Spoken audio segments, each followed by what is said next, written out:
Rogen tries to play a love interest again, and what we get is him and Charlize Theron in this rom-com movie. I got to see it early. It doesn't come out to the public until next Thursday. I'm talking about, obviously, Long Shot. Oh, here you are. There's nothing left to say. You're not supposed. Long Shot is the story of Charlize Theron playing a hopeful presidential candidate by the name of Charlotte Fields.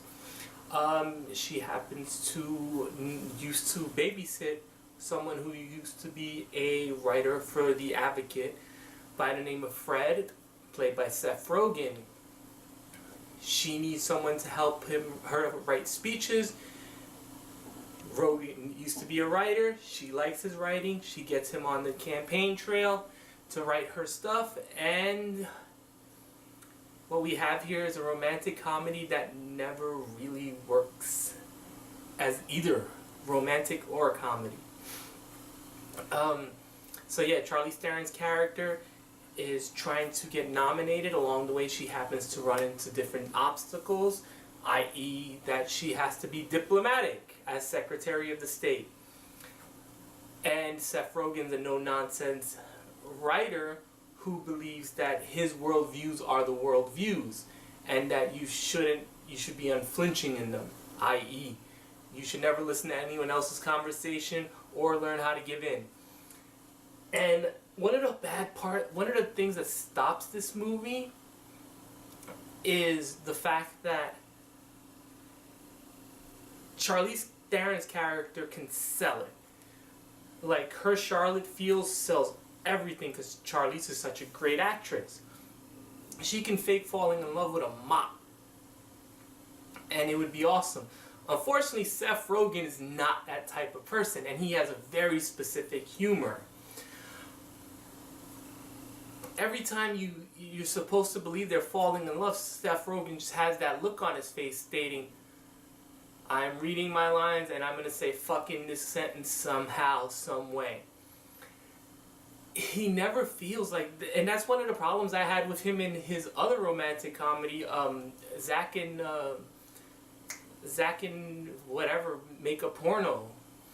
Like, he never feels like he always feels like the person you're going to go drink with. You never actually buy him as a romantic interest. And I get what this story was trying to do. I think, one, this movie could have been better if it would have cast someone else instead of Seth Rogen. And two, they would have kept his Rogenisms out. Like, his very, style of humor, I think, is a little bit childish and really doesn't work. You can get away with it, but you have to have punchier lines. And if Seth Rogen's not writing for little kids, so they're dealing out this bile, he really doesn't work in these parts. That's why I'm not a huge fan. I'm not a fan of his work at all for the most part. Like I said, Charlize Theron's character is really great. She sells it, and I just sit there and go like, she's trying so hard to make this seem romantic, and Seth Rogen is having none of it. He just, and the movie's more or less them going around the world trying to get one of her pitches over about world peace. And this movie almost gets to the part where one of the characters learns something, and just when that person learns that something, the movie goes back on it and says, well, that person was right in their assumptions from the beginning. It's very formulaic, the third act breakup, they both have to learn from each other or learn what they're doing wrong, if there is anything wrong in one person's case. And that's it. It's just watching them go around the globe to these different locations, trying to figure out each other and watching their romance grow. And yeah, I will say this. There's two characters who I like to give a shout out to. One is Fred's friend, Rogen's friend, named Lance in the movie. His name is O'Shea Jackson Jr. I thought he was pretty funny in the beginning, and he basically bookmarks the movie. He comes in at the beginning to introduce himself and Rogen's character, and then he kind of ends it. But judging by his ending, like, or the way he was put in as the ending, I'm kind of glad he wasn't in more of the movie, because he would have been that annoying friend.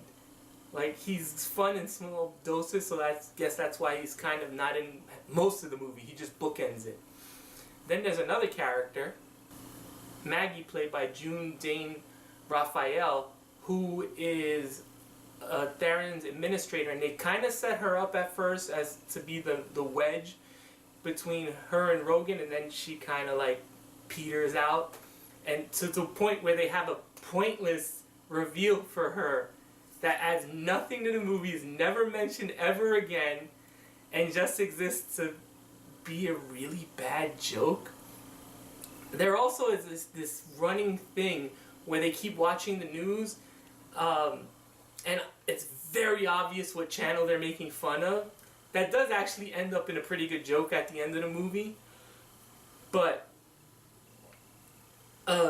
it's supposed to be a satire of a news network, and it's so on the nose. It literally beats you in the head, because if you look at the logo, you know exactly who they're making fun of. There's also this weird turn for a character who's introduced at the beginning as being a terrible person, and then continues to do terrible things towards the end of the movie, because a lot of characters just disappear towards the middle when it's all about Theron and Rogen, and it feels like someone lost the connection, or there was supposed to be something tighter. Rogen, they needed someone else. I get what they were going for his character, the slubby, also in this case, one-way viewing of the world and uncompromisable. And then you have Theron's character, the pretty one, who has to compromise just by her job as being Secretary of State and also wanting to be President of the United States. But it never worked for Rogen. He never put it together. And even his revelation at the end, you think like, oh, okay, this is the lesson that... And then it just peters out. Yeah, I was very disappointed by this movie. I had high hopes for it. I'm a huge Charlize Theron fan, as you can tell from some of the movies I reviewed on this channel. But yeah, it's nothing new. It's not terrible. There are some giggles, but I never really laughed out loud except for the last joke with the news anchors. So I'm gonna give Long Shot a 5. Perfectly acceptable, but it's not something you'd probably watch again. And they really needed a better lead. So, yeah, that's my review for Long Shot. Are you going to see it? It comes out next Friday or Thursday for the early showings. Are you going to see it? If you do, let me know what you thought of it.